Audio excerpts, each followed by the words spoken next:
بسم الله الرحمن الرحيم. اللهم صل وسلم وبارك على سيدنا محمد. ازيكم؟ اخباركم ايه؟ كل سنه وانتم طيبين. ان شاء الله هنعمل مع بعض النهارده البيتو فور بطريقه سهله جدا وسريعه. معايا 3 كوبايات من الدقيق، طبعا الدقيق منخول.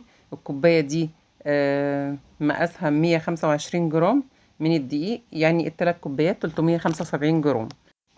ومعايا كوبايه ونص من الزبده دي كانت في التلاجة يا دوبك، يعني طريه مش مجمده. ما يعادل 220 جرام الزبدة. ومعايا كوباية إلا ربع من السكر ما يعادل 130 جرام. ومعايا بيضتين وفانيليا ومعلقة كبيرة من البيكنج باودر مش مليانة قوي. ومعايا مربى، أي مربى بقى، فراولة، مش أي حاجة. ومعايا قالب شوكولاتة بتيجي من عند العطار، دي اللي بنسيحها وبنزوق بيها البيتي فور. هحط الأول الزبدة وهحط عليها السكر وهضربهم كويس. طبعا تقدري تعملي الخطوة دي بالمضرب اليدوي العادي، بس ده بيسهل علينا عشان ما ناخدش وقت. لازم نضربهم كويس. ودلوقتي هحط البيضتين وهنضربهم كويس مع السكر والزبدة لحد ما يبقوا عاملين زي الكريمة كده. دلوقتي انا حطيت الفانيليا وبرده نضربهم كويس لحد ما تنعم معانا ولونها يفتح خالص.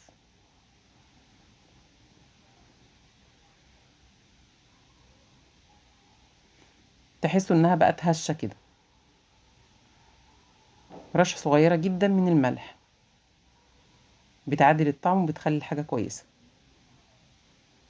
شايفين بقت عاملة زي الكريمة كده بالظبط. دلوقتي انا هحط الدقيق عليهم معلقة إلا شوية من البيكنج باودر، يعني معلقة كبيرة مش مليانة قوي. نقلب الأول بالسباتولا كده وبعد كده نستخدم إيدينا.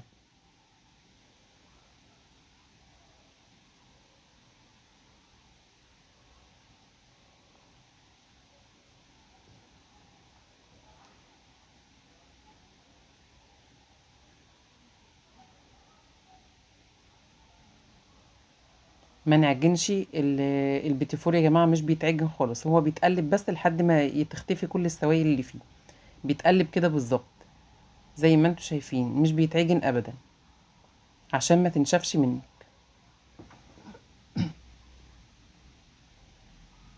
هي العجينة بتبقى يعني مش بتلزق قوي ومش يعني نص ونص كده، تلاقوها مش بتلزق قوي في الايد، يعني زي ما انتوا شايفينها كده بمسكها مش بتلزق في ايدي، طرية.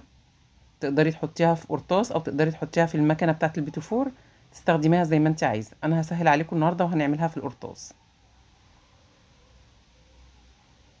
لو لقيتي العجينة يعني جامدة معاكي على القرطاس ممكن تحطي معلقتين من الحليب.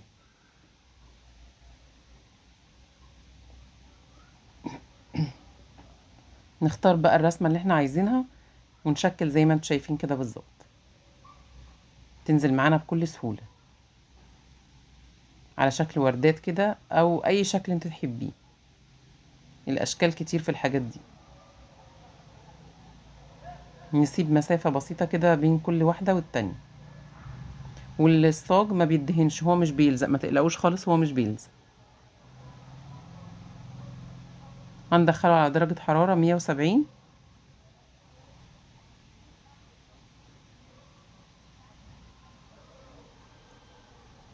لحد ما لونه كده ياخد لون جميل كده، يعني ما يكونش احمر قوي، يكون لونه زي البيج كده بالظبط، ويكون من تحت احمر حاجة بسيطة.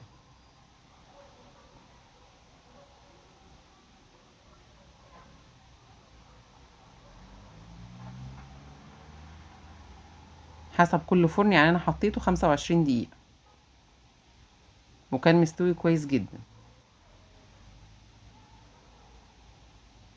ده شكل تاني. ودي القطعة اللي اتبقت.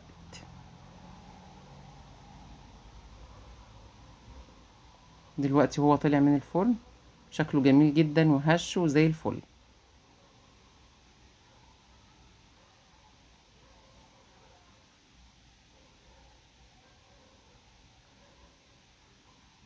حلو جدا وخفيف ودايب وزي جميل جدا.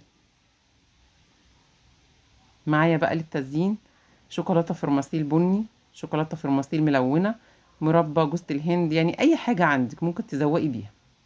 حتى لو هنكتفي بالمربى بس مفيش مشكلة، المربى مثلا وجوز الهند. معايا الشوكولاتة دي بجيبها اخد نصها كده عشان اسيحها وابدأ زين بيها البيتي فور. هنكسرها كده. انا دلوقتي بغلي مية علشان دي مش بتتحط كده على النار على طول، هنحطها في حاجة كده، في بولة ازاز مثلا، واجيب حاجة تانية واحط فيها مية مغلية واحطها جوه الطبق. نقعد نقلب فيها شوية هتلاقوها ساحت معاكم. لو الشوكولاتة نوعها حلو هتسيح معاكم بسرعة جدا.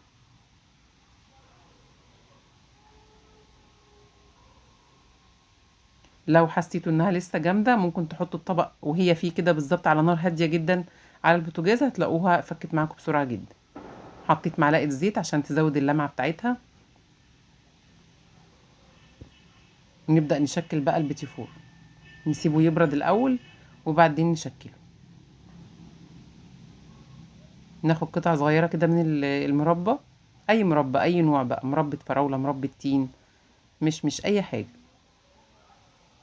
وننزلها كده في الشوكولاتة نصها كده عشان تبقى جزء بني وجزء أبيض. وتقدري كمان في العجينة تقدري تقسمي العجينة وتحطي عليها معلقة كاكاو، تبقى العجينة نصها بني ونصها أبيض.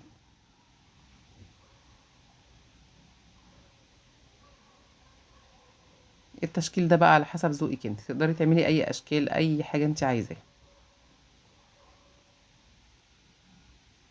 نقدر نحط في النص برضو شوكولاتة بدل المربى، ونزلها في الشوكولاتة اللي هي الفرماسيل البني ده، برضو بيديها شكل حلو جدا.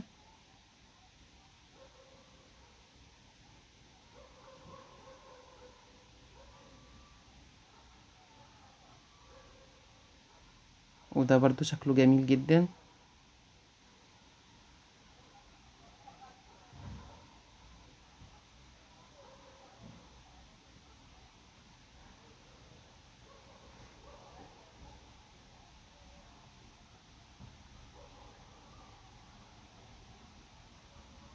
اهم حاجة في الوصفة دي ان احنا ما نعجنش كتير، هو بيتقلب بس، ده للمعلومة علشان الحاجة ما تطلعش معاكي ناشفة، لان كتر العجين فيه او زي ما نعجنه كده زي العيش بيخلي العجينة تنشف، مش هيطلع معانا هش ولا طري خالص.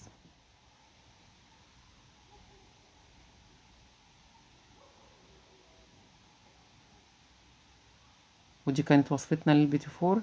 لو عجبتكم الوصفة اعملوا لي لايك واشتراك في القناة وفعلوا زر الجرس علشان يوصلكم كل جديد من فيديوهاتي. كان معاكم تيسير عبد النور، والسلام عليكم ورحمة الله وبركاته. كل سنة وانتم طيبين.